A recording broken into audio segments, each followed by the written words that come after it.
All right, ladies and gentlemen, good afternoon to all of you. You guys can settle in and gather what you need for this afternoon. We're going to be working for, I believe, 2 hours, unless someone knows something differently. Carrie and I decided to spend a little bit more time with you guys only because we are doing we have two focuses instead of the other groups have the one. We have reading and writing as a focus today instead of it just being writing, which I've been working with the K3 teachers on writing. So hope all of you are having a great afternoon. I get to close with you, so that's good. My first session was really early this morning because, as you guys know, 3 hours ahead. So I was presenting pretty much in the dark today, and glad to see that it's finally 10 o'clock my time. So hopefully you guys are ready for a good day. There's going to be some interactive pieces that you're going to participate in. So you're going to need some sort of machine or a friend next to you who has a laptop or mobile device. Or if you're sitting in a computer lab, that's fine too. And we're going to also do a little bit of exploring of some new resources. Talk about just revisit what we've done with writing and reading, and then have an opportunity to learn about a new support that we're calling school membership, and that will be pretty much our time together. So it's going to go pretty quickly. Thank you guys for being here. I'm sure a couple more schools are going to add on at the last next couple of minutes here, but that's fine. Two ways to communicate with me. You can either unmute your mic, come up, be brave, and speak directly to the computer, or you can use the group chat. And by doing that, if you hover over the center well here where I'm presenting, there should be a toolbar that comes out on the left-hand side. There's a little little bubbles, like chat bubbles. You click on it, opens up, and then you can ask me questions. And I'll try to answer them as I go in my presentation to make it as smooth as possible. Sometimes the questions are just, I have to answer them, and they're not relevant to specifically what I'm saying at the moment. But I'll try to weave them in the best I can to create a very fluid experience for you. Excuse me. And I think that is it. You're going to need to see the agenda because that's going to be the tool that we operate from today. We're going to be bouncing from that and going into different discussions and different Google Docs, and so that's going to be something you want to have ready. The agenda says that we're going to be together from 1 to 3, and you can see that there's 4 areas of focus. I'm looking to my right because that's where my screen is and that's where my agenda is, so I'm not distracted right now. I'm just looking at my other screen that I have, and you're right in front of me, so it keeps me kind of, you're here, it's over here. 4 things. 1, we're going to recap reading and writing, what we've done with that, and I think it's good to revisit some of those processes and talk about them briefly, even though we have gone over them so many times, and that you have your own kind of programs at some of your schools. We're going to continue to talk about how we can blend those together and how we can use resources from both programs to support students' writing. We're going to have a chance for you to explore new updates on literacyta.com, and we're going to look at school membership, as I said earlier, and then you're going to have about 20 to 30 minutes, depending on how long our individual activities take, to work with your grade level teams. You can work on planning a writing task that involves reading, continue working on a task that you've already put in motion, or there's going to be an opportunity for you guys to work in school membership once you learn more about it. So thank you for being here. Let's go ahead and get started. Let's talk about the reading and writing process. You've heard me hammer this over and over again. I think it's important just to continue to send the same message, that a process for reading and a process for writing is critical for our students. It's critical for their independence. We have strong readers. We have struggling readers. We have kids all over the map.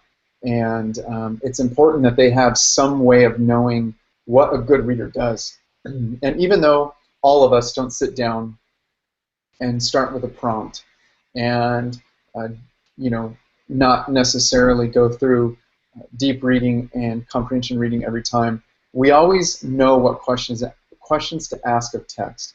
We always know that when we sit down to a text, we do have a reason for reading it, whether it be interest, you want to know more about something that happened that you heard on the radio. You always have some purpose for reading. And that purpose for reading, pleasure, or passing a test if you're in a master's program or whatever it may be, you have a purpose for reading. Sometimes those purposes are given to us, and sometimes we have to create those purposes. But students need to learn that there is a purpose for reading, and that purpose should drive how the text is read. For example, if I'm reading for pleasure, I don't need to read every little detail, and I can skip around, and I can kind of move a lot faster through the text because I know that I'm reading it for pleasure. But at least I have a purpose, and I know what I'm to do when I have a purpose. When I'm reading for some comprehension, when I'm reading to summarize an idea, I've got to make different decisions as a reader. I have to think about what sorts of questions can I ask of this text? And as I ask them, how can I get deeper and deeper into the meaning of the text? And that's really what a reading process is, right? It's an inquiry-based process. It's a series of questions that we can teach our kids to ask while reading. And that makes them better readers. That makes them stronger readers, and it gives them the tools to be able to read on their own when they're asked to. Some of the most challenging reading they're going to do when they get into high school and when they start taking exams. And right now, this is one of the few times in their lives that they're going to get explicit reading instruction. As the kids move up into the older grade levels, it's been documented, reported, research that teachers don't teach reading skills like elementary school teachers do. And it's not that the onus is on you, but it is true that you guys are more focused on teaching reading skills more than any other grade level. And we want to make sure that we're getting our kids ready, not just saying, wow, you're such a great reader, you can decode, you're fluent, your reading speed is increasing. They need to have a working knowledge of how to enter a text. And so that's our reading process. And then when they get over to the writing, you can make almost the same argument, that students need a way to begin a writing, work through it, and finish it. It's too often kids, and I did this too, I was this way, they would get in front of a screen or on a piece of paper and just start writing, because the goal that students have in their mind is to finish. I want to finish this writing task. I just want it to be done, instead of planning it out. I remember when I sat down to write my master's thesis, I thought, I don't know how to write, a 200-page document. I don't know how to do that. I've never written anything this large in my life. And what really helped me was those lessons that I learned in elementary school and middle school and sometimes in high school, where my teacher said, you need to have a graphic organizer. You need to be able to put some ideas and put details around those ideas. And so I used Inspiration, which is not used that much anymore that I'm aware of, but Inspiration is an application. It's basically a bubble cluster program, and I built an Inspiration that was 10 pages long, and I used that 10 pages of information and content and flipped it into an outline and wrote essentially a 200-page book. So what I'm saying is that this is very authentic, what we're teaching them, and it also has a very functional piece too, which is getting kids to learn a process that they can walk themselves through so that they're more clear in their writing, so that they can include more details, they can be more specific with what they're saying, right on topic, all these things that we want for our kids. These writing processes, or this writing process that we offer, and many companies offer their own style of process, can help kids, can help them so much. And I guess I'm not telling you guys this because I don't think it happens. I'm just reiterating because I think sometimes when we're busy, we want to cut things out, and we start chopping things that we might find not necessary. And the reading process and the writing process is so critical to students' academic development. And it's one of those things where you don't want to cut it out. Like peer review, you just don't want to cut it out. It's something that is almost more important than something else that we could plug in place. So it's kind of an encouragement, if you will, not and a reminder, and not as a, oh, hey, you should teach process, because you do. But it's more of a reminder about what we can do and how we should do it, that you're doing the right thing when you're teaching process. So we have a digital planner, and some of you have tried it, and some of you have not. Some of you are afraid of it, and some of you are too busy for it. Um, some of you love it. We're all over the map. The last time we did that survey with you, there was rave reviews, and then there were people saying this tool means nothing to me.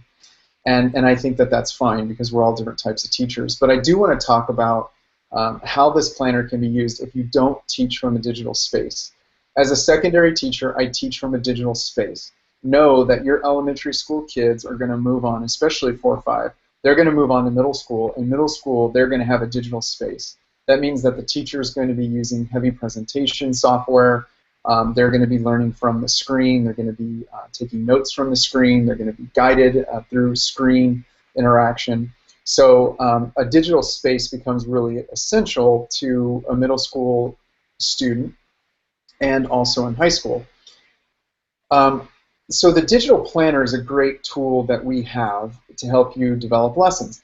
Now, if you don't teach from a digital space, that's totally fine. You might use your document camera, which is great, and you might use flip chart paper, which is wonderful. It's fantastic and tactile and great for visuals.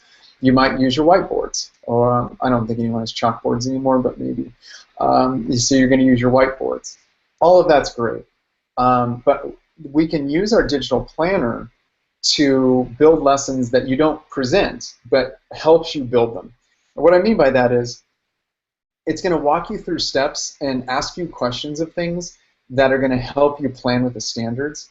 And even if you don't present the actual presentation, you've gone through that process and have those resources and have all the handouts that you can print out and make hard copies of, and you're better off than if you were trying to plan from scratch without any help.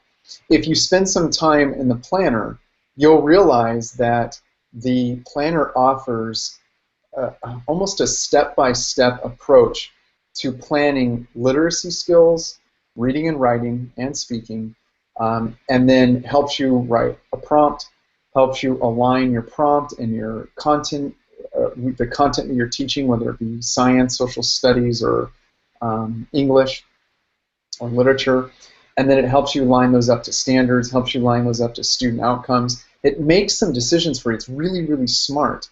And instead of you spending hours writing a lesson, it could take you 10 minutes. Even if you don't present it on the screen, it still can help you, especially when you're trying to do a balance of a reading and a writing task together, right? They're reading something and then they're going to write about it. So I don't know, maybe today when I let you guys go, it's going to be about 15, 20 minutes, I let you guys go to explore some of the parts of the website that I'm going to point you to.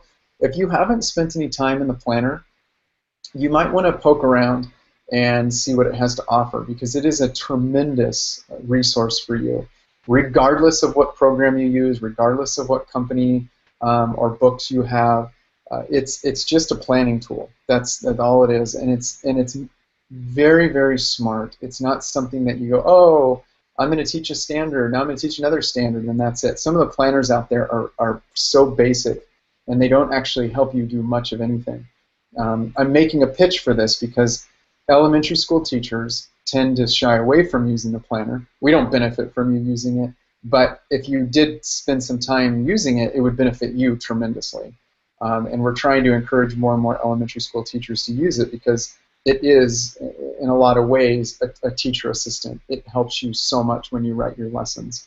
And just for transparency, I use the lesson planner every single time I plan.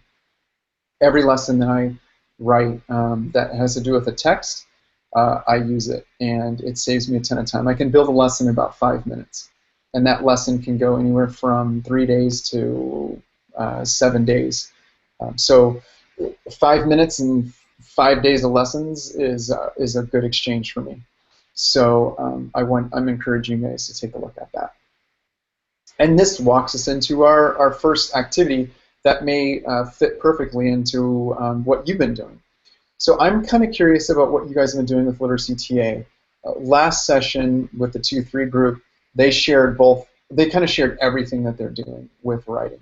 I want you guys to share what you've been doing with reading and writing from Literacy TA's perspective.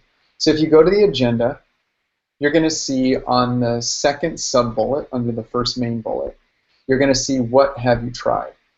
So if you click on what have you tried, you're going to open up into a Google Doc. And once I see people popping in there, I'll know that, yeah, perfect, good job. We're all coming in the same spot. It's so cool when you guys all get here because you all land like in different, you guys all click in these different cells and then you just start going. You're just like, it's pretty cool. Okay, so what you're going to do, yes, you're going to put your school name, very good.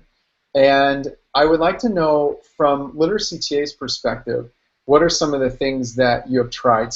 So I'm not necessarily concerned with, well, I've done this X portfolio, or I've tried. Have you done analyzing prompts? Have you used the reading process or writing process? Have you tried peer review?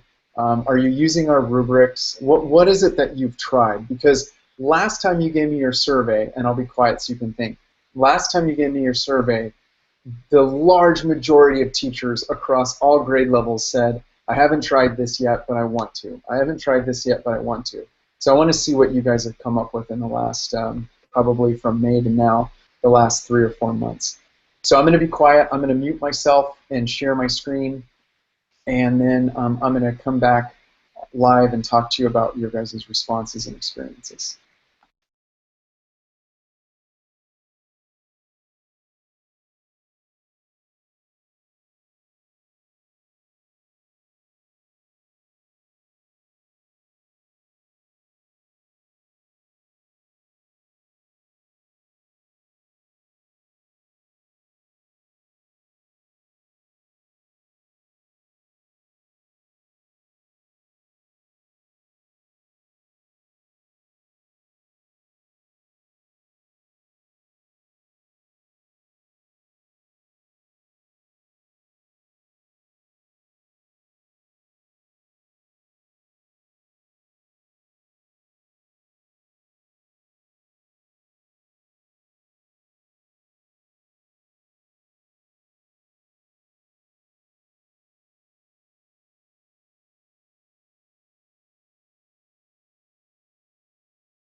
Okay, you guys have to be one of the most efficient groups I've ever seen. Uh, that was incredible. Here's my follow-up question, and I would do this. This is a great example in real time of taking kids to the next level. I know you're not kids, but I'm just modeling for you. Taking kids to the next level. Let's say they complete something and say, okay, cool. Instead of just being like, bravo, wonderful, let's move on. Next level is evaluation. Underneath your response, you can return once or twice, or put a bullet so that it stands out. What have you seen as a result of the work that you've done? It could be you or your students. So you can say, I've saved a lot of time, for example. This has helped me understand da da da da. Or my kids seem more focused. Or my kids were struggling with this and now they're doing better with that. I'd like to have you guys evaluate a little bit on what you've tried and how it's worked out. So I'm taking you to the next level because you guys were so quick, like my honors group today. Next level, evaluate.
Okay, I have a third one for you.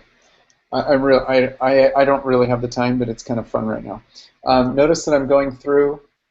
and I'm making comments on individuals' ideas and experiences, try doing that to a few of the comments. So what you do is you read what people are writing, and then you find something that you like or can relate to. This would be a part of synthesis, taking it up another level, looking at other people's ideas and bringing those ideas into your own. And you click, and you up top here where there's like this little comment bubble, you click on it and you can type in a comment. So try that as a third layer here. Look at people's results, relate to people, say, hey, I'd love to hear how you did that, share with me, whatever, but just kind of try to find a place to comment on someone's ideas. And we'll see everyone's comments pop in, which would be interesting. And just another layer of sophistication, another experience that you're having with this shared digital space.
You guys can respond to each other by, for example, Amy asked, what is the race strategy? I believe if you hover, yeah, if you just click on her response, you'll get a reply box, and you can reply to her as well. So if someone has a direct question, you can answer those questions.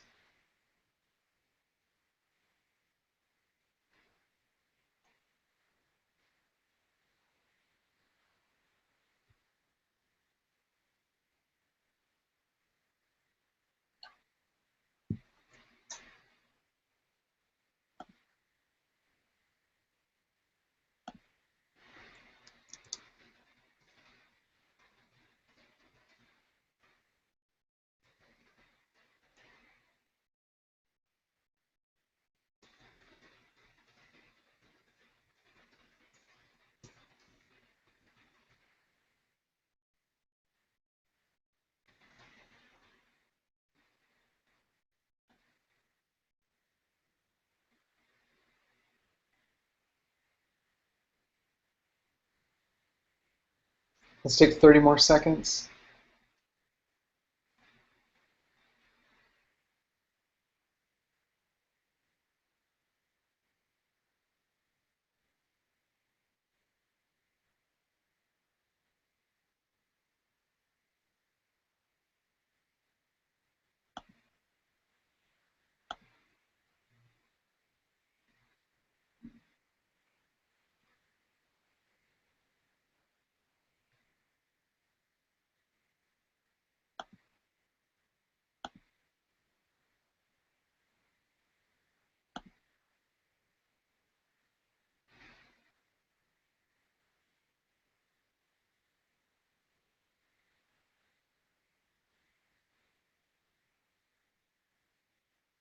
On the first page, Crystal has asked, it's kind of in the middle of the page, asked about rubrics. If you guys can respond to her, like what kind of rubrics do you guys find most useful that you've used in the past? Just click on her comment, and then you can type in anything that you want. It'd be good to have some of these questions answered. You guys did a good job. There's also a Foursquare on the first page, the last comment. What is Foursquare writing? If someone can take ownership of that one, that would be great, and then we'll continue. So good job. Let me just share with you, this was all impromptu. Of course, I created a space for us to learn, right? I've been making an argument lately that all learning begins with a text. And I think it's a very simple argument, and I think many people would, they just kind of accept it because you start with a text, whether it's a demonstration, a speech. All argument begins with a text, and so I created this text. And you guys created a text. You populated it with your content knowledge and teaching practice and expertise. So then we have this new dynamic text, and then what I did with it was I asked you to elaborate on it and evaluate the work that you've done, which adds even more depth and meaning to the text. And then from there I asked you to comment. All of this was impromptu. This is how I teach as well. I can find areas that can deepen students' knowledge, and I don't always know exactly where I'm going to go, but I know that thinking is key, and reading is key, and writing about your reading. So all of those elements are here. Look how much writing we've done, and look how much thinking we've done. And we've also used a digital space, which is also important to my work as a 21st century teacher. And as you guys, 4th and 5th grade teachers, you should be probably getting more into this. And what I mean by should be is not you need to, but I would assume you are. I would assume that you're doing more and more with technology. And look at the power of this. Look at the power of this from the perspective of peer review, from the perspective of marking digital texts. You guys have this ability to get kids online and give them this opportunity to interact with each other and interact digitally with the text. Very powerful stuff. And all you need is to make this document editable by anyone who has the link, and you have now the power to share this with all of your kids. And you could put it in a lab, so it's in a more structured environment, and the kids can go to town and doing whatever it is you want them to do. Dropping comments, highlighting for marking purposes, adding information, ideas, and it's just powerful. And you can see it right here, and it's as fluid as anything else that happens in our classrooms, and it's just as powerful. So thank you for doing that, because I was just going to have you write down what have you tried, and then you were so quick, I had to up it a little bit. I had to make this a little bit more challenging for you. So good job, excellent work on this document. And remember, this document always stays live. So if you have access to the agenda, you can always go back to it, review it, look at what people have said, get ideas. It's always available right from the agenda, which is what I'm looking at now. Okay, so now it's going to be the scavenger hunt. So you're going to need to get your computers back up and ready to go. Here's what I'd like you to do. Don't go to the scavenger hunt yet. You can, but come back to the agenda. And on the agenda, I've pointed to 3 different areas on the website. I'm pointing to reading nonfiction, standards, and writing center. What I'd like you guys to do is I'd like you to take a look at these 3 sections, and what I want you to look for specifically, remember all reading has a purpose, what I want you to look for specifically are the updates that we've made to these 3 sections. First of all, you've probably never even heard of the standards section because it used to be called Common Core. So one update that we've made is it's called standards. Look around though, look at everything, because there are new pieces and new purposes and new handouts and all kinds of new stuff. So I'd like you guys to spend, what is this, is it 140?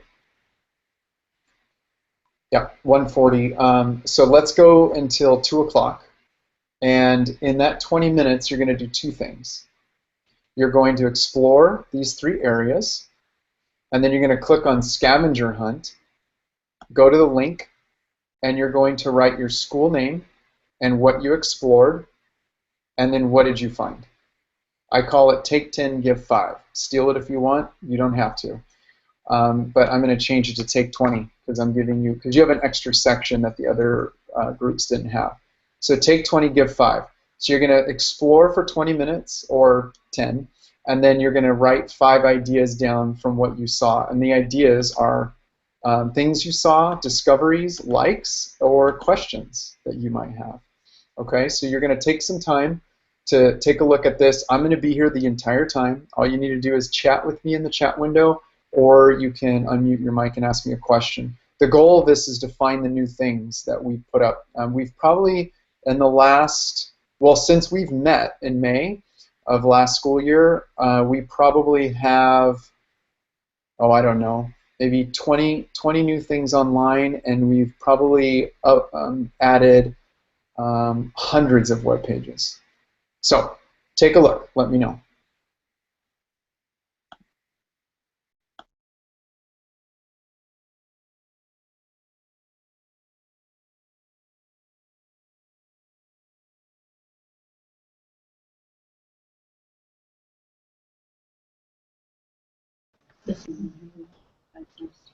Yeah, we've done that.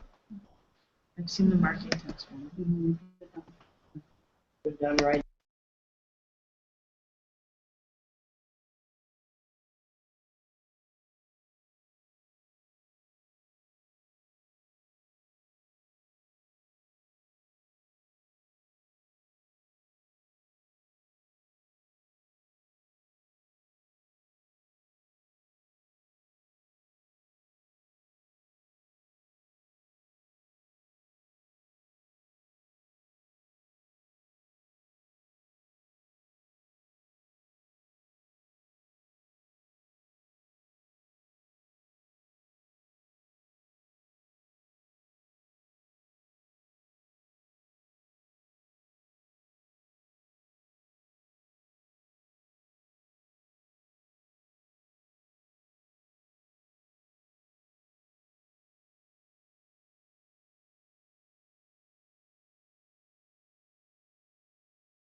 Okay, it looks like many of us are finished, at least in an opportunity to write some things down. So I'm going to go through some of these comments and then and discoveries, and then maybe show you some pieces that may or may not be visible on the website to support you. And then some of you didn't get to areas on the site, so it would be good to kind of bring us all together and bring us all up to speed. Um, so for some of you, the top 10 looks like top 10 might have been new. We've had the top 10 for a little while, but that's okay. There's so much on this site. This is why I wanted to do this, so that you can experience the resource in a different way, maybe look at it a different way. And you know, like if you're anything like me, I need to continue to look at something, and the more I look at it, the more I start to see what it has to offer. So that this is a great piece. Yes, the links, that's a key one. Next generation science standards, even though right now it's just a high school focus, 9 to 12, we have next generation science standards. It's a crosswalk between the standard literacy standards, the NGSS, SCP, the science and engineering practices, and then literacy TA skills. So you can still use it right now. What you need to do is just follow the link and then click your grade level tab. So if it's like read 1, speak 2, write 3, and you click on it, just click the grade level tab and you'll be fine. So you can still use it. It just doesn't call out your specific literacy standards, but all of the SEP connections, the science and engineering practices connections, are all there, and they're going to be the same for elementary as they are for high school. The 1 by 3 by 10, just kind of making my way down, picking things. I love, it's a great way to teach fluency. It's 1 page, 3 paragraphs in 10 minutes, or you can do a 1 by 3 by 20, 1 page, 3 paragraphs in 20 minutes. I love this activity. It's a great way for kids to do timed writing in a very short amount of time. It gives them a chance to take their ideas from their head and put it onto paper quickly. You don't get bogged down with the pressures of a 60-minute exam, and it has to be perfect and all that writing fright and all those things that happen. 1 by 3 by 10 is a great fluency activity. Good, I like that that's highlighted. I can't believe, yeah, I can't believe I found a kid-friendly narrative rubric. We try really hard to make sure that they are kid-friendly, and at elementary level, we try to put them in the I perspective. So I can do this, I am able to do this. So using the I language, the personal pronouns are important to us, and I think it softens the language quite a bit for the kids, and it makes it more approachable. So we try to do that whenever we can.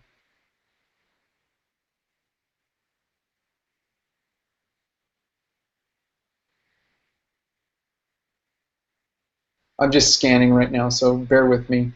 And if you haven't done this, I would invite you to do this as well, because you might learn something from someone who found a resource that you didn't know existed on Literacy TA, or some sort of support that's talked about in a way that you haven't thought about. Yeah, thank you. Because so we found the standards and that they're arranged so differently than the way they were. We've added now grade level as well as state and content. So you can search many different ways, and you can get to the standards so much easier, and they're your standards, which is great. So you can choose, and I'll walk you through it quickly. But you can choose your state, then choose your reading, writing, whatever skill you're working on, and then you can choose your grade level, and it will point right to your standards and then the skills that support those standards, which is wonderful.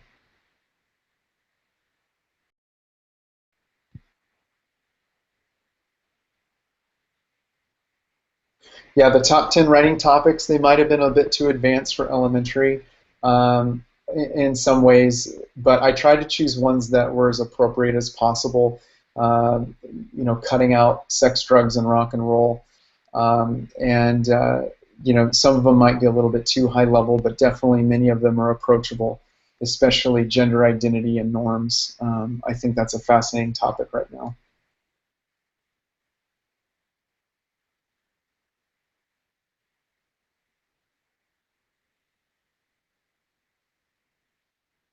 Yeah, so I'm reading at what Bennett School said. You know, I think one of the things that the younger grades don't realize is that just because Literacy TA is primarily a digital space doesn't mean that you can't print things off. So if they're not teaching from a screen, that's okay. They can always print resources and put them in a binder and kind of make their own self-made book if they wanted to.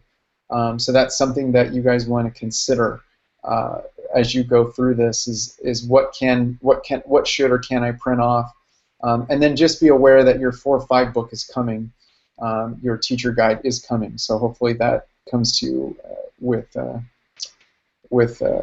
know, good enthusiastic kind of feeling, because that's how we feel about it. We're excited to offer it to you. It's shaping up nicely. I write every day on it, trying to improve it, move it forward. So it's coming. It's getting there. I'm excited to see that thing come together. Okay, so it looks like you guys found a lot of wonderful resources. It just takes a little time. You know, you guys don't have the time in your day to explore all the great things that you have access to at Literacy TA and other resources and organizations that you belong to. So I hope that this is useful. I'm going to go ahead and go to literacyta.com and share my screen and just kind of point to some of the things. I don't see anyone saying this, and that's okay. Go to 4.5 and you now see the reading process, which that shouldn't be a surprise to you, right, that we've had that. And then you have your reading purpose on the right. This is your getting started. But what we've added is more.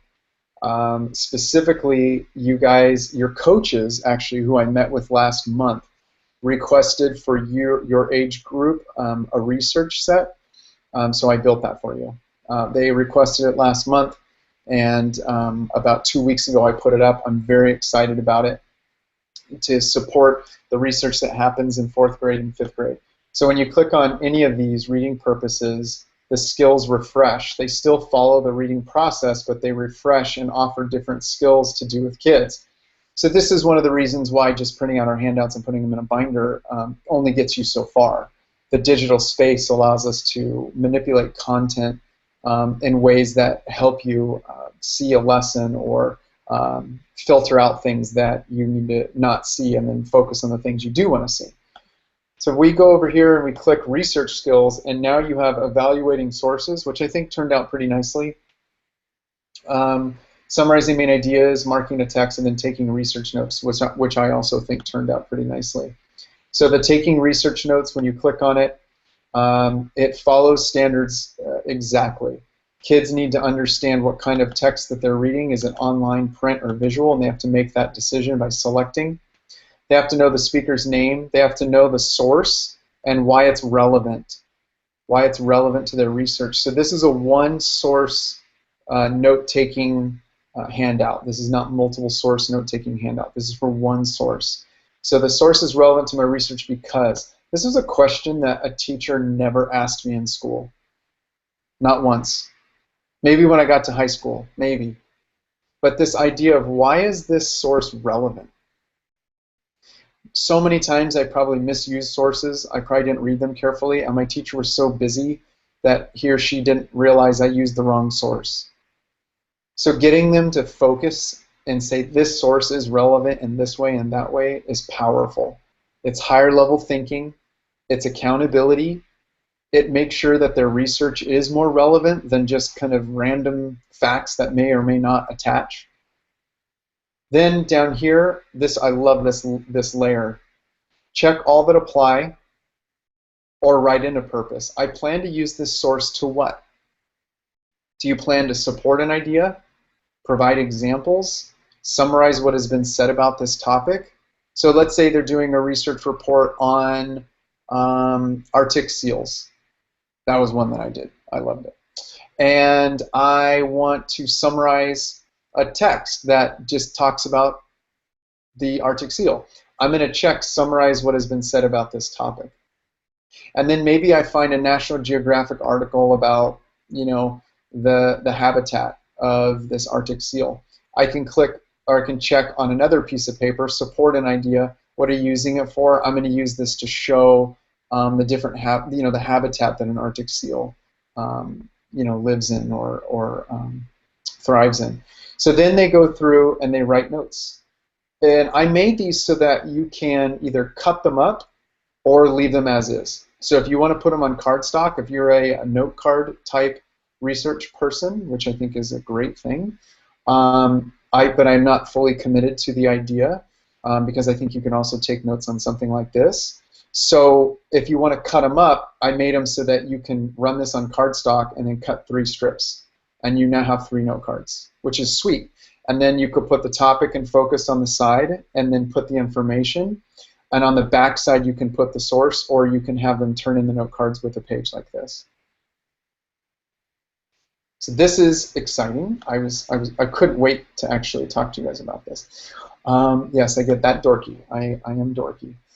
So then for 5, again, research, again, I also put in this brand new evaluating sources. So the standards say that students need to be able to evaluate sources on a number of criteria. These are some practical ways for kids to evaluate sources.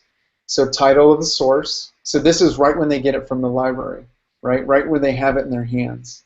This source is relevant or related to my topic, yes or no. They have to be able to say that. This source is relevant to my research because. Then this is an online article or website or speech or visual. This is a print book or article or speech or visual, and then they can answer these questions. This is a formula. The formula works like this. If you check no twice, you need to move on. So of these 4 criterion, if you don't have a source that meets 3 of these, you need to move on.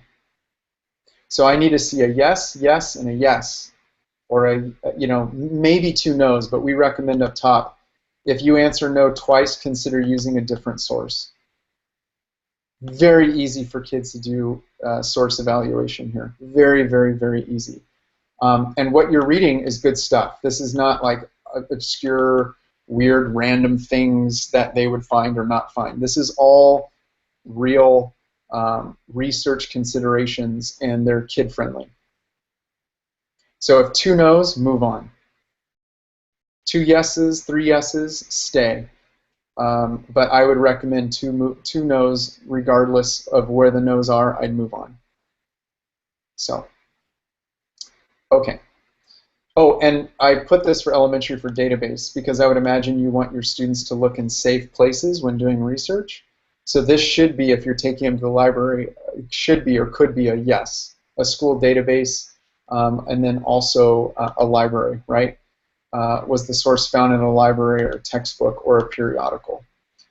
So these are just some, what we consider some very practical questions to ask of any resource that you're using for research. So I wanted to share that. I thought that was really exciting. I also wanted to share at all of your in all of your skill pages, there is a teacher reflection. So it doesn't matter, they're not specific, it doesn't matter what skill page you're on, there's a teacher reflection that I think is quite powerful that will help you as you implement new things. So let's say you chose evaluating sources for the first time using literacy TAs. Now you can ask this question: what do I observe my students doing? I saw that they were critically looking at their sources, going back to the list, really being independent about it, having the right conversations. Great. What have my students learned?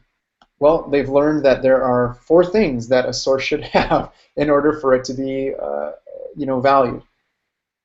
What worked? What didn't? Well, I put them in groups of 4, and I think they would have been better off in groups of 2. This is a fantastic way to reflect on your teaching practices, both as team members and as an independent teacher. Wonderful resource to have. So that's on every skill page, no matter where you are. All right, and then we've also added this, and this was work that stemmed from Leanne and my work on on the 2-3 book, SOAR, and also it stems from the summer camp work. that we did to support third graders in improving their literacy and getting them to pass the new third grade state mandated exams. And what this does, it allows students to break down their rubric in very kid-friendly ways. So they would take the rubric and they would ask questions of it and then add responses. So what words do I need to know for this part of the rubric? And then it would say, I need to know analyze, summarize, cooperate, whatever. What does this part of the rubric say I can do? This part of the rubric says I can, and then whatever it is that they can. And this puts ownership right back onto the students and gets them to make meaning of the rubric. And I learned the hard way after years of just giving rubrics to kids with the highlighted marks on them that my kids didn't even know what I was grading them on, because I asked them what it meant and they had no idea. They couldn't tell me at all what my rubric was asking of them. All they wanted was the highlights moving to the right. That's all they cared about. More highlights to the right, please. But they didn't really know what it meant. And that was shocking to me. Shocking. So that's something that you guys can use as well, the reading rubrics. My next part that I'm really excited about that I couldn't wait to show you, and I didn't see anyone mention, is the drop-down. So go to 4.5 in the Writing Center, and there's a drop-down now, just like reading. See here? Now, if you're not saying ooh and ah right now, you're probably not paying attention, because this is this is a very cool resource right now. The drop-down is designed just like the reading process, but it's all on writing, and it's all based on the types of writing your standards ask you to write. So informative writing, opinion writing, narrative writing, compare and contrast. I click on compare and contrast, and now look. Before, it was the 3 types of writing across the top here, and I left it up to you guys, the Literacy TA left it up to you to kind of come up with the process, and we changed all that. Actually, this past weekend, we changed all that. So now it's compare and contrast organizer, then informational, editing marks, peer review. Writing research. Now you have your research, guys. Analyzing prompts, building a reading writing plan like an outline, writing a plan for your draft, sources, introducing sources for elementary, so teaching them how to introduce the text that they've taken notes on, editing marks, peer review groups. I'm going to teach process and sequence. Okay, so here's your sequence organizer. Here is your informational writing plan, editing marks, peer review. So what we've essentially done is leveraged once again our resources in the skill library, and then based on your need and selection, we put the skills in order for you to follow the process, so we support you there, and it's all the skills as they build towards writing a great paper. So I hope that's exciting, because this, to me, really answers some questions that I think were still out there as far as, how do you use all these things together? How can I be a better teacher of writing? What sorts of things that can I do? And this now is as clear steps as our reading process ever has been. So you've got all of these now, these steps, and you basically choose what writing type that you're working on. So that, I think, is really neat, and I hope that you guys feel the same way. I can't hear any of you, but that's good, because you've muted yourselves. But I expect you cheering and clapping and hollering. That's what I would think, but I'm not sure. Okay. Perfect, perfect, perfect. Let's go back to the agenda and talk about what we've covered so far.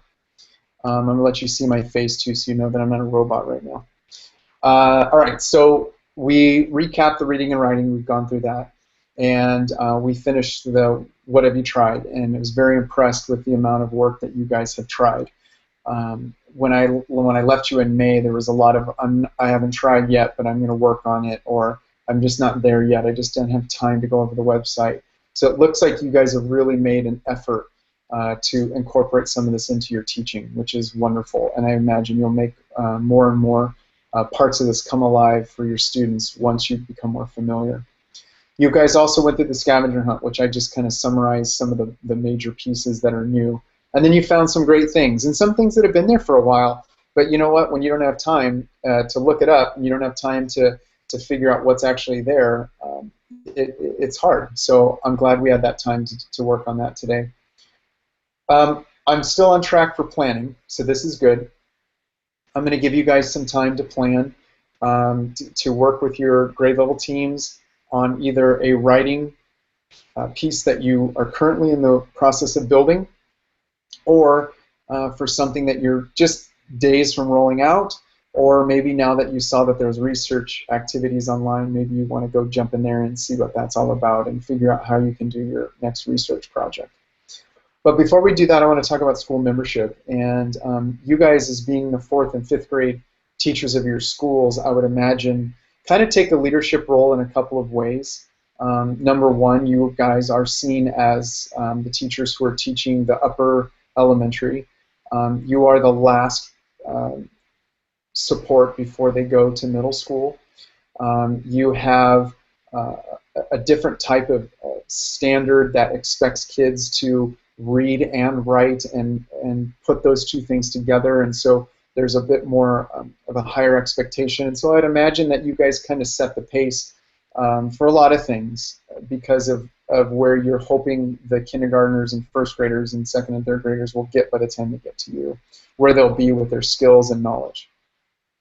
So I'm looking for you for a little bit of support. In reflection of this morning, I realized that the K3 group might have misheard some of this information about school membership, and I would appreciate if you guys could kind of maybe reset the message if possible. Carrie and I last year, when we were finished with you guys with the writing training, decided that going into this year that we wanted to do an additional support for you, and it's called school membership. And so your district, at a very, very, very discounted rate, purchased school membership for all of your elementary schools. So every one of your elementary schools already has this thing called school membership. And the reason why we waited this long to tell you about it is because we were waiting for your next PD opportunity.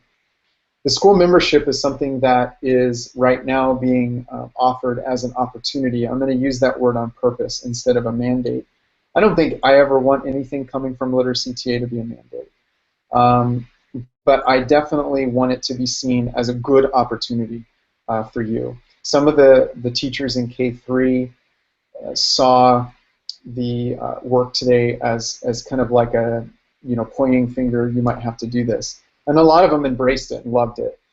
So when I talk to you today about this for the next 15 minutes before I let you go to do your work, I want you to keep an open mind about what it is, number one, and number two, how it can help your school, and you as school leaders, how you can make this happen and make it work. And number three, realize that this is an opportunity to be better. This is an opportunity to grow. So what Carrie and I don't like is when teachers go to professional development and then the professional development company lets you go, and there's no follow-up and there's no connection, and you don't have the rapport and you don't have the scaffolds and supports to help you implement what you've learned, and it fizzles out until the next thing comes around and then you get picked up again and then dropped. So what school membership is a way that we gamified supporting the writing efforts in your schools.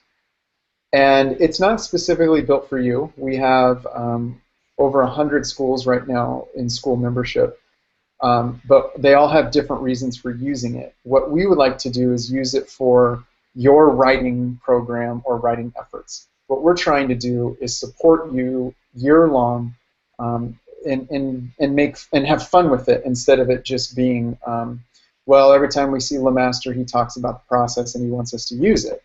We want it to be a little bit more fun than that, and we want you to be rewarded for the hard work that you do. So the way that we've gamified this is we've set up a list of tasks for you to do. And if you complete those tasks, you get a reward or an award. And there's 3 different levels of award you can earn. You can earn a bronze membership, you can earn a silver, or you can earn a gold. You guys get to choose. your school, each school site gets to choose, but every elementary school in the district already has this. What is this then? Number one, it gives you access to the teacher assistant for another year. Number two, it guides you to make decisions as a school that will help you implement more completely the PD that you've learned from Literacy TA. It's going to help you implement it more completely. So what does that mean for you? Well, it's a support so that it holds all teachers in a place of accountability. It makes an agreement with all of you that you guys are going to work towards a common goal. It allows you to see growth. It allows you to see that you guys are making progress. And we've created little gauges, like little cartoon gauges, so you can monitor your growth and see how much you've gained in the things that you're doing. So we have all that built. And so my goal for the next now 10 minutes is to walk you through it.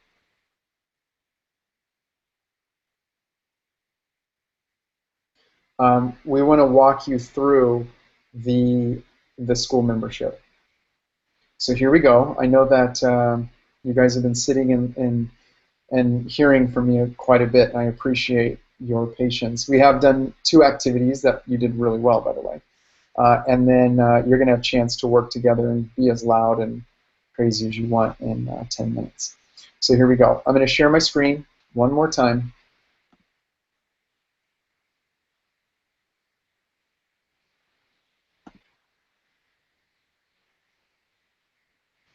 And I'm going to go to Literacy TA. In your account on Literacy TA, there's already a school membership link. So all of you in my account, you can follow along with me if you want.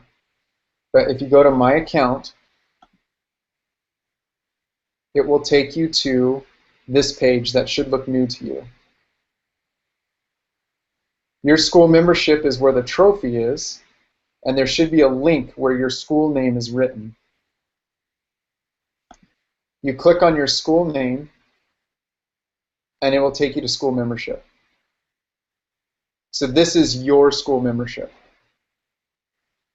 You can read about it here, and then you can see the modules.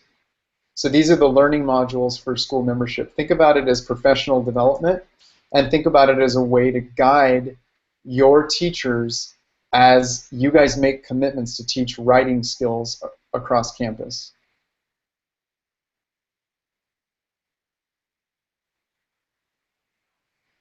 So all of you would start, if you decide to use this opportunity, all of you would start with welcome, because welcome is going to explain what this is.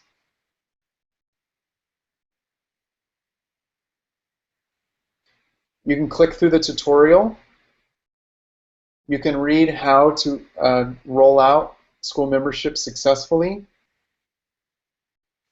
You can look at what the Literacy TA coordinator does, and that person is going to be your literacy coach, your coach in the district for your school.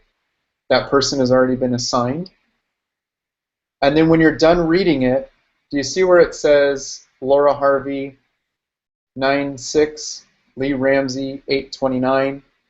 And I'm going to press got it, because I've read everything and I now understand. I get a green check mark. If I refresh the page and I scroll down, my name will be checked. Today's date will be added to it, because that's when I completed that module. And now all 3 of us have successfully read the welcome. So that's as harmless as it really gets. I mean, that's as, you know, it's pretty harmless. That's as challenging pretty much as it gets, is that you're going to go through and learn things and let us know that you learn them. For example, TA orientation, teacher assistant orientation. Many of you know the website well enough, especially after today, that you can go and finish this now. Or you can sign up for a free orientation to learn more about your teacher assistant.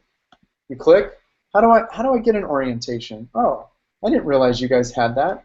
Oh, I just sign up? Oh, okay. Oh, we can do it as a whole department or a whole grade level team?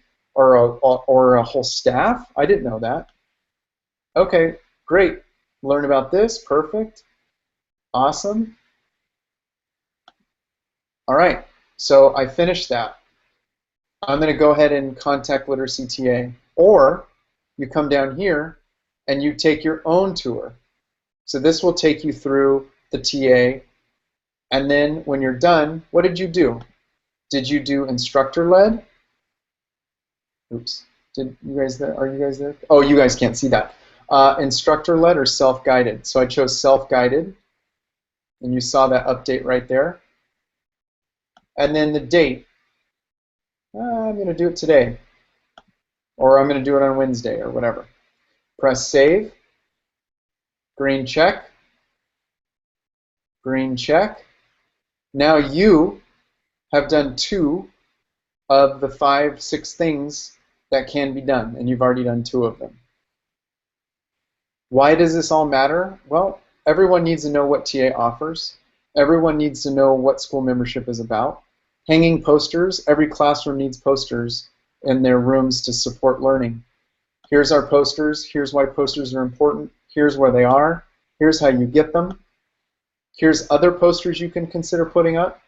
Like, okay, put up your posters, come back in here, click Account, go to your Hang Posters, and you can say, I, Jonathan Lemaster, hung my reading and writing posters on October 15th, save.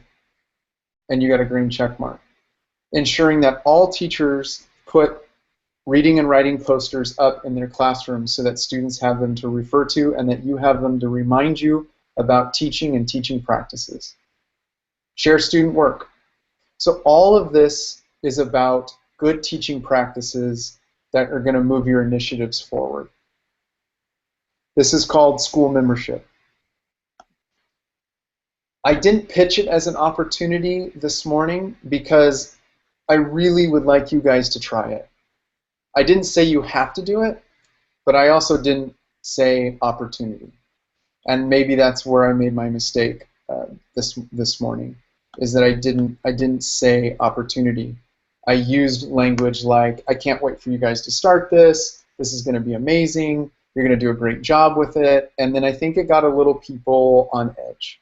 Not a lot, but a couple people texted me and emailed and said, I don't know if I'm into this. I don't know if I like it. And I think part of the problem is that there's a pledge that we thought would be fun to sign.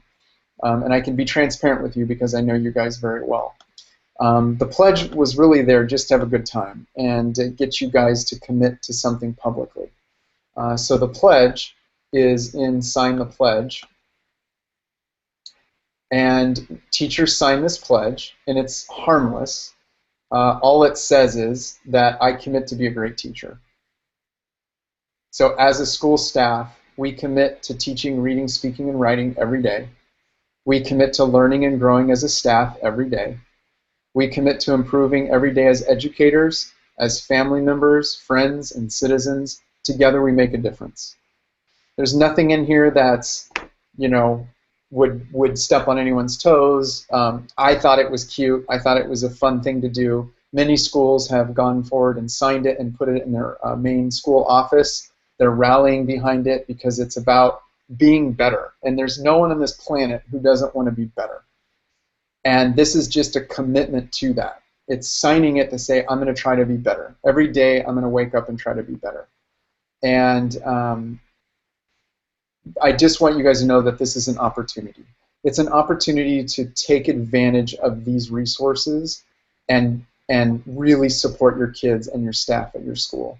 It's an opportunity to grow as a group of professionals. It's an opportunity for you to become better.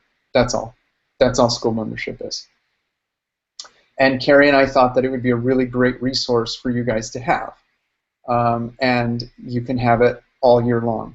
And the goal is for you to reach either bronze, silver, or gold. And that is explained in the goals section, in the roles and goals. So right away, you're going to see the roles of a literacy TA coordinator, and you're going to see set goals. So what does it mean to be a bronze school? What does it mean to be a silver school? And what does it mean to be a gold school? Now, let me just tell you, the gold school research shows that schools that do this have greater results than schools that do bronze.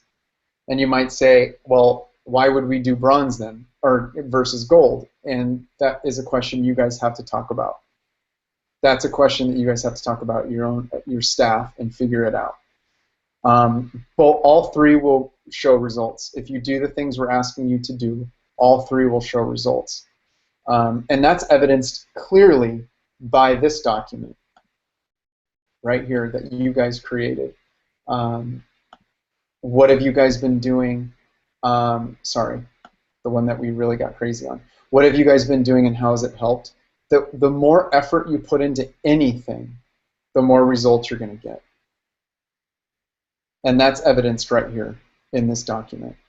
The more work you put in, the more results you're going to get. So gold requires a little bit more effort than bronze. And so if you put in a little more effort, you're going to see more change. If you put in this effort, you're going to see change. So you guys need to decide, if you choose this opportunity, do you want to be a bronze school, silver school, or gold school? And there's no like, oh, you chose that, huh? I mean, there's there's nothing like that. You just need to know that the research shows that the more effort you put into the areas that we've outlined, the greater the results you'll see. That's all. And so we tried to gamify it. We tried to make it fun. We tried to put trophies in place, make these things digital so you can go on your own, get those check marks, watch the gauges move, see if you can get 100%, cheer your staff on, get you guys excited about something that usually is just not that exciting. So that's what we're trying to do with school membership. If you have questions during this planning time, you can ask me, you can get on the mic, or you can chat with me. I would love to answer any questions. If you go to our agenda, you're going to see now on the second page what we're doing for this next half hour. So for the next half hour, you guys are going to either explore the school membership and start completing them, little tasks here and there. You can do a couple of them. I outlined the 3 easiest ones to do. And start seeing those check marks and start watching your gauges change as you all complete your tasks. I have no idea if your K-3 teachers even attempted anything. I think some did, but I can't be sure which schools. And then you can work on a writing task. So you can work with your grade level group to continue a plan that you've been working on or start a whole new one from the information that you saw today. Either from the scavenger hunt or from my own demonstration. What are some things that you can do with writing, in regard to writing, whether it be writing about text or not, blending them both, writing and reading, or just having a writing task, and you guys can work on that. So I'm just going to kind of disappear from your focus, share my screen, because it's weird if I'm just sitting here staring at you. So I will be here though, and my mic is muted, so if you need me, I'll just have to unmute, or you can type in the chat and we can have a conversation. So the goal for the next 30 minutes is to continue working on some writing project that you have going or need to start. Or number 2, explore school membership, ask me questions, talk about it as a leadership team in your 4th and 5th grade group.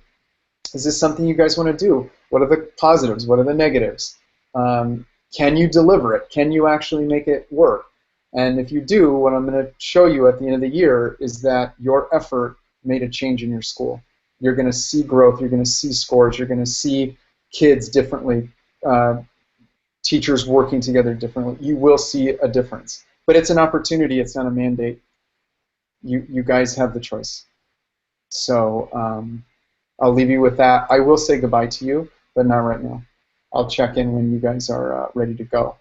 So I appreciate your working and your focus. Try to stay off of the distracting things that are in front of you, like social media, email, grades, grading student work, and try to focus on the 2 tasks that are available. And then I'm here if you have any questions at all.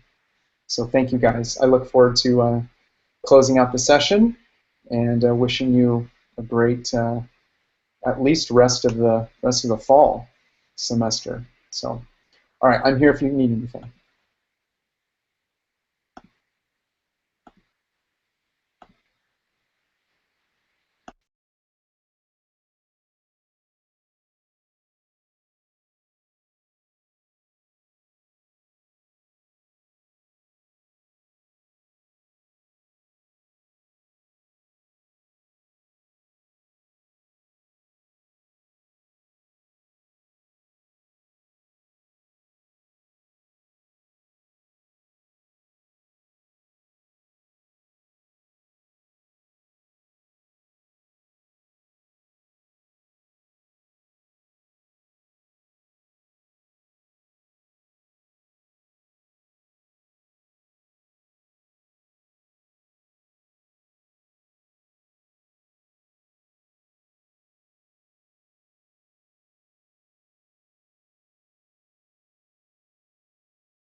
Jonathan? Yep, he's gone. No, I'm here.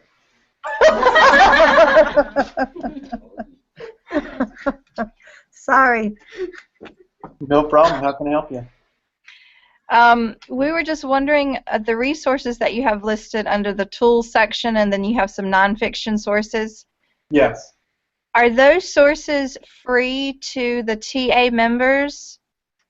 Like, you know, are they yearly subscriptions, or is it just you get it a few times?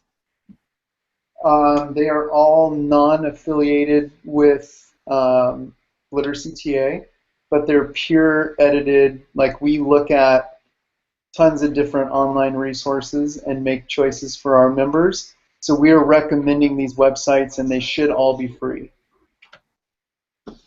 Okay. So you All don't right. you don't necessarily I don't even think you have to be a TA member to access those, because they're just links to other companies that have wonderful resources. And we just Okay. make them available because we look at the websites and internet all the time to try to figure out how we can help find nonfiction. Okay. Okay. Does that make sense? Yeah, I think some of our teachers maybe thought from years past or another time that we had a staff development that they were free through Literacy TA, but it sounds like you're promoting the resource, but whether or not it's continued always without expense may just depend on the source itself. Correct. So yeah, I think that clears it up though. Okay. Yeah, they should all be free because there's no trials or anything. I don't even recommend resources except for one that actually has a login. All the other ones you just go in. Okay. So, yeah. Okay. The math. Since we have you, we also have math teachers here that don't typically get into a lot of English language arts. Do you have any suggestions as far as a place that they may be able to go to that you have used before for math, or suggestions as to how they may use your website for math purposes? Yeah, right now we have resources for math and specific math connections, if you will, under the middle high tabs. So for example, if you went to like marking a text in middle high, you would see there's a math connection, or investigative reading, there's a math connection. So we have math connections, but right now they're at the middle high level. Mostly how math teachers use our work, the literacy work, is to help students develop literacy in mathematics. So when kids have to summarize a process, they would use our process organizer. When kids need to work in groups to solve a problem, they would use like read one, speak two, write three. So they would read one math problem, talk about how to solve it, and then maybe write 3 ways of solving the math problem for read one, speak two, write three. So there's lots of application for math. It just depends on where the teacher is and how the teacher sees math, and how the teacher sees math instruction. So some teachers still don't find a place in their instruction to teach like literacy components, and so it's really hard for them to see the connection. Some are all about literacy and realize that there's a lot of communication, writing, and mathematics, and literacy TA can help with that. So it kind of depends on the teacher, and then we don't have any explicit call-out documents for elementary, but like I said, depending on what they're trying to do, depending on the kind of skills or activities they're doing, we do have many of the literacy activities work with the 8 common practices. It just depends on what kind of training your district is giving in math. If you guys are adopting the new kind of what they call the Common Core way of teaching math, it just depends on where you guys are. Does that make sense? Yes, I think so. But what you did refer to as far as in middle and high school, where did you say the resource was that you spoke of? I understand how you can integrate some of the others as well, but you referred specifically to something in the middle and high school? Yeah, so if you go into which is on the screen now, if you go into reading nonfiction and you click on marking a text, in the middle high school tab, you're going to see reading across subjects, and in there there's a brief little description of how you can mark math problems using circles, underlines, and brackets. We also have, maybe in the top 10, that would be a good place to start. Let me look in the top 10. Because I know for previewing and predicting in the top 10, we have math. See it right here, there's a math connection. In, let's see where else we can point you. Visual summary obviously works for math because this could be like a process.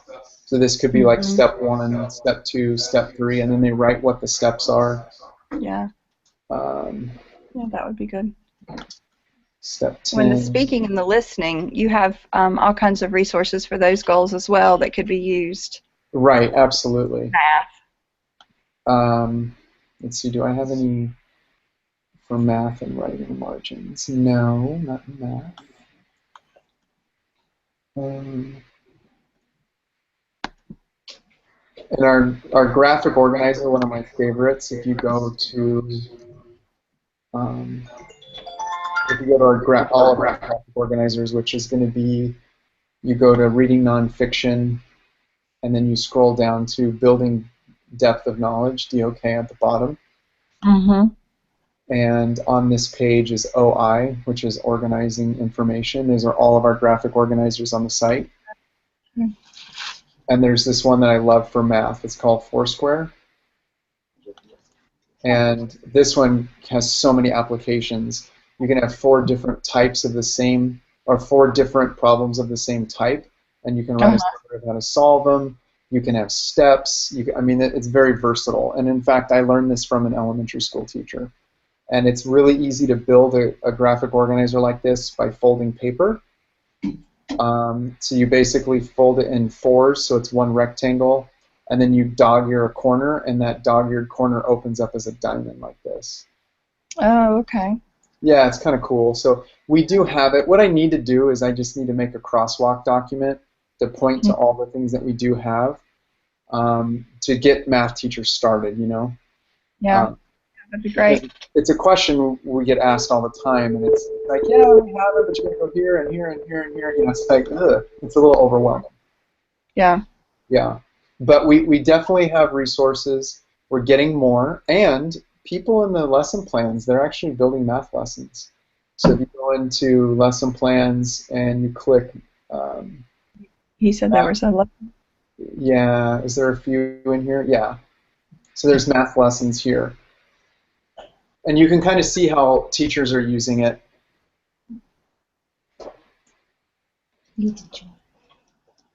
And where are you right now? Yeah. I am in lesson plans. Oh, okay. All right. And then I clicked, there's a filter on the right-hand side. I clicked math literacy lessons.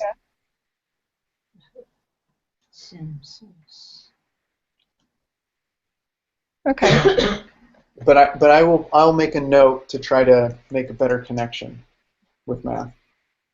Well, I think the website looks it looks better. It definitely looks more user friendly. So I know that you've been busy doing what you have done. So thank you. Oh, you're welcome. Thank you. Okay. Well, any more questions? Thank you. Everyone's waving goodbye. Oh, thank you. I wasn't looking. Sorry. Well, actually, we're not. All right, wait. I'll let you see us. Now everyone can wave. Oh no, it's not working. It's all darkened out. Yeah. We're here, but I don't know what's going on. But anyway, okay. Well, and I can say goodbye to everyone else too. Yeah, bye. So everyone else who's working, I just thank you guys. Apparently no questions, and that's fine. But I did see some conversations, and hopefully I helped today and didn't add any extra, work for you guys. So thank you very much for working with me, and I hope that you guys like this medium. I think most of you do. It's a place to stay at school and not have to drive all over your county, and then we can meet in small bits. So thank you guys very much. Have a wonderful afternoon and evening. All right. You too. Bye, everyone. Bye.